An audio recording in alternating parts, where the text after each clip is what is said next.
₹7 લાખ જેવું heavy discount.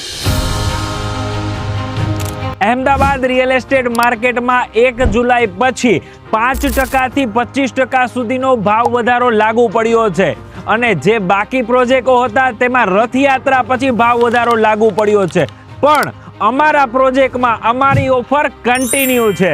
માર્કેટમાં આજકાલ એક નવો ટ્રેન્ડ જોવા મળી રહ્યો છે। લોકોને નોકરી વ્યવસાય માટે ગાંધીનગર તો જવું છે, પણ રેસિડેન્ટ ફક્ત અમદાવાદમાં કરવું છે, તો ગાંધીનગરની કનેક્ટિવિટી માટે વૈષ્ણોદેવી લોકેશન ધી બેસ્ટ છે। વૈષ્ણોદેવીથી ફક્ત 5 મિનિટના ડિસ્ટન્સ પર આવેલા આ પ્રોજેક્ટમાં બધા જ ફ્લેટ 3 BHK ના છે, 205 વારના છે અને આ પ્રોજેક્ટ સંપૂર્ણ રેડી પોઝિશન છે। 28+ એમિનિટીઝ, એક ગાડીનું અલોટેડ પાર્કિંગ અને સાથે 7 લાખ રૂપિયાનું હેવી ડિસ્કાઉન્ટ, તો એક વિઝિટ તો ફેમિલી સાથે બને જ છે। આ એક્સક્લુઝિવ કેશ ડિસ્કાઉન્ટ ઓફર ટૂંક સમય માટે જ છે, તો ઉપર આપેલા નંબર પર સંપર્ક કરો, તમારા ફેમિલી સાથે સાઇટ વિઝિટ કરો, તમારું યુનિટ બુક કરો અને ડીલ ડન કરો।